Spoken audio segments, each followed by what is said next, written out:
이번에 한번 살펴볼 이달의 승소 사례는 아이를 빼앗겼다가 결국에는 완전하게 양육권 승소한 사례인데요. 이 사안을 생각하면 정말 많은 일들이 떠오르는 것 같아요. 1심은 한 1년 정도 이제 소요되었고 2심은 더 짧았으면 좋겠지만 한 10개월 정도 소요되면서 결국에는 양육권 완전히 승소한 사례인데요. 네, 우리 의뢰인분이 처음 오셨을 때 상황은 갓 돌진한 아이를 갑자기 빼앗긴 그런 상황이셨어요. 우리 의뢰인분은 이제 출산하기 전에 기존에 다니던 직장을 그만두시고 출산 이후 육아에 전담하셨었기 때문에 아이가 돌이 될 때까지 단 한 번도 떨어져서 자본 적이 없는, 그렇죠? 그리고 거의 하루 종일 같이 한 그런 상황이었어요. 아이랑 엄마와의 애착이야 누구나 있겠지만 굉장히 이제 애착이 잘 형성되어 있는 상황이었고요. 사실 의뢰인분이 이제 이혼을 결심했던 가장 큰 이유가 상대방의 이런 약간 폭언이나 폭력적인 행동이 아이 앞에서도 계속되어 왔고 갈수록 더 심해졌기 때문이거든요. 근데 이런 상황에서 결국 정말 고민 끝에 이제 이혼을 결심하게 되신 계기 또한 상대방이 어느 날 의뢰인분과 다투고 나서 너 이제 애 볼 생각 하지 마. 애 어떻게 키울지는 우리 엄마가 결정해. 이러면서 애를 데리고 가버린 거예요. 갑자기 시댁으로. 그런데 몇 시간 지나지 않아서 도저히 아이 케어가 안 되니까 애가 왜 이렇게 우냐? 뭘 줘도 안 먹고 이렇게 나와서 아이를 다시 데리고 온 거예요. 근데 또 문제는 뭐냐면 그 불안감이 계속되는 거죠. 무슨 조금만 뭔가 문제가 있으면 나 애 데리고 간다 이러니까 우리 의뢰인분이 매일 이런 폭언이나 폭력적인 행동이 계속되는 상황에서 아이를 키운다는 게 정말 고민이 되고 무엇보다 아이를 케어하지도 못하면서 아이에 대한 그런 욕심만 있는 상대방에 대한 우려가 너무 커지면서 결국 이혼을 결심하게 되셨고요. 아이를 데리고 이제 친정에 와 있는 상황이셨죠. 그 상대방은 아예 이제 의뢰인분의 친정에 쳐들어와서 이제 거짓말을 하고 쳐들어와서 아이를 뺏어 가면서 형사 문제까지 같이 되었던 사례거든요. 그래서 이제 형사적인 고소도 들어가 있고 특히 양육권 같은 경우에는 일단 상대방이 아이를 데리고 있으면 뭐 사실상 우리가 가서 뭐 다시 뺏어올 수도 없는 노릇이고 또 이 단계에서는 뭔가 경찰력이나 이런 게 개입되지 않기 때문에 사실상 아이를 데리고 있는 쪽이 그냥 몇 달은 계속 데리고 있는 상태가 될 수밖에 없습니다. 그런데 우리 의뢰인분의 사례에서도 결론적으로는 승소하셨기 때문에 아무리 이렇게 불리해 보이는 상황에서도 그간의 양육 상황이나 앞으로의 그런 양육 계획 그리고 양육 의지가 분명하시다면 그걸 토대로 좀 용기를 갖고 특히 전략을 좀 잘 세워서 사안을 잘 진행할 필요가 있겠습니다.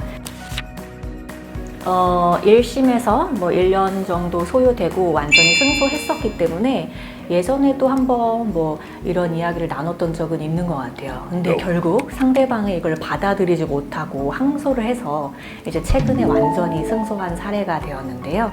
우리가 다행히 1심 판결 이유는 아이를 계속 데리고 있었고 그래서 1심 판결상 우리가 단독 양육자 또한 사실상 아이를 데리고 있는 상태가 되면서 맨 처음 소송을 시작할 때보다는 한결 상황이 좋아지긴 했었습니다. 다만 또 항소심이 진행이 되니까 의뢰인분도 그 자체가 조금 스트레스인데다가 상대방이 뭐 계속 공동 친권, 공동 양육 주장을 하였고 뭐 물론 우리 의뢰인분이 이렇게 기대하실 수 있어요. 1심에서 내가 다 이겼으니까 2심이 그냥 금방 수월하게 끝나지 않을까. 근데 참 소송이라는 건 또 모르는 거거든요. 왜냐면 재판부마다 입장이 굉장히 다를 수 있고 비록 비양육자의 본인의 책임이 있을지라도 양육 의지를 계속 설파하면 재판부에서도 한편 좀 부담이 될 수는 있죠. 이 비양육자에게도 뭔가 좀 수긍할 수 있는 그런 절차와 뭔가 합의점을 마련해 주길 바라는 경향이 있는 것 같아요.